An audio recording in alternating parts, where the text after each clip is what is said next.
Hello বন্ধুরা, তোমরা সবাই কেমন আছো? আশা করি সকলে খুব ভালো আছো, আর আমিও খুব খুব খুব ভালো আছি। তো আজকে ছিল একটা বিয়েবাড়ি, অনেক চিন্তা ভাবনা করে টুক করে রিলসের স্টাইলে আমি একটু রেডি হয়ে এলাম। তো আজকে আমি পরেছিলাম এই অফ হোয়াইট কালার এবং পিঙ্কের সঙ্গে কম্বিনেশন করা এই শাড়িটা। এদিকে বোন লাল আর হলুদের মধ্যে এই লেহেঙ্গাটা পরে নিয়েছিল। তারপর আমরা চলে গেলাম বিয়েবাড়িতে। তারপর বিয়েবাড়িতে গিয়ে মোটামুটি দেখছি চারিদিকটা ফাঁকাই। তারপর আমরা টুকটুক করে ভেতরের দিকে চলে গেলাম, গিয়ে দেখলাম কি এখানেও তো কেউ নেই। তারপরে মনে করলাম যাই একবারে বিয়ের মণ্ডপে গিয়ে দেখি ওখানে কি বিয়ে শুরু হয়েছে কিনা, কিন্তু গিয়ে দেখি সে কি এখানে তো এখনও বিয়েও শুরু হয়নি। তারপরে বউকে খুঁজতে খুঁজতে গিয়ে দেখি বউ একটা রিচুয়াল করায় ব্যস্ত আছে। এদিকে বরমশাই চলে এসছে, তার ফটোশ্যুট চলছে। এদিকে বোন বলছে বহুত গরম লাগছে, বাইরের দিকে চল। তারপরে দুজনে টুকটুক করে বেরিয়ে বাইরের দিকে যেতে লাগলাম। যেতে গিয়েই দেখে এখানে ঠান্ডা ঠান্ডা কোল্ড ড্রিঙ্কস দেখে আমি আর লোভ সামলাতে না পেরে কে কী করছে না দেখে টুক করে একটা কোল্ড ড্রিঙ্কস নিয়ে খাওয়া শুরু করে দিলাম। বোনকে বললাম খেতে, কিন্তু বলছে না আমার ভালো লাগছে না, আমি খাবো না। ও খায়নি। তারপরে টুকটুক করে চলে গেলাম বাইরের দিকে। এদিকে বিয়েবাড়িটার উপরে খুব সুন্দর ডেকোরেশন করেছে, তোমরা সবাই দেখতেই পাচ্ছ। আস্তে আস্তে বাড়ির দিকে গিয়ে দেখতে যাচ্ছিলাম কে কী ধরনের স্টাইলে সেজে এসছে, কারণ সবাই অনেক কারণে বিয়ে বাড়িতে যায়, মেন উদ্দেশ্য খেতে যায়, কিন্তু আমার খাওয়ার সঙ্গে সঙ্গে কে কী ধরনের সেজে এসছে সেটা দেখতেও আমার খুব ভালো লাগে। তো এদিকে গিয়ে সবার সঙ্গে দেখা হলো। এই গরমে চোখ মুখের অবস্থা খুবই খারাপ। এদিকে দেখি পাড়ার কাকিমারা মিলে একটু হালকা পাতলা গসিপে ব্যস্ত আছে। তো ওদিকে কান্না দিয়ে এদিকে বোনকে নিয়ে এসে দেখলাম হঠাৎ করে একটা বোনের সঙ্গে দেখা হয়ে গেল। এটা বোনের বান্ধবী হয় একদিক থেকে, ওরা একই ক্লাসে পড়ে।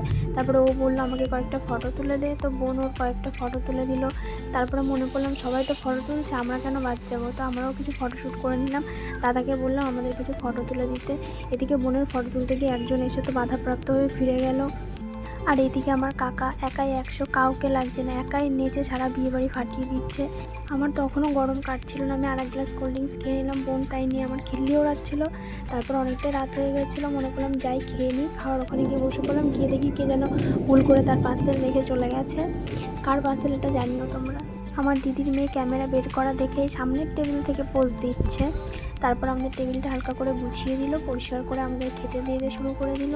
ফার্স্টে দিয়ে দিল একটা লেবু, তারপরে দিয়ে দিল গরম ভাত, আলুর চিপস, মাছের মাথা দিয়েছিল মুগ ডাল, এদিকে ছিল এঁচোড় চিংড়ি, তারপরে চলে আসলো কাতলা মাছ, তারপরে দিয়ে দিল স্যালাড, চিকেন কষা, চাটনি, পাঁপড়, রসগোল্লা এবং সবার শেষে আইসক্রিম আর কিছু চকলেট। তারপর আমরা আর দেরি না করে শুরু করে দিলাম খাওয়া। এদিক ওদিক তাকাতাকি করছি আর পটাপট সমস্ত খাবার 1 নিমেষের মধ্যে করে দিলাম শেষ।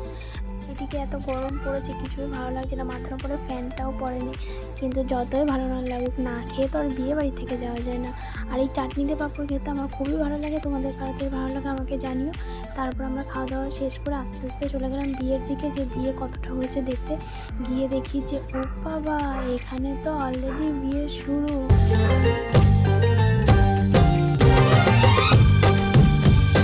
আস্তে আস্তে অনেকটাই রাত হয়ে যাচ্ছিলো, আর বেশি দেরি করলাম না। তারপরে কিছুক্ষণ থেকে আস্তে আস্তে গুটি গুটি করে বাড়ির দিকে রওনা দিলাম।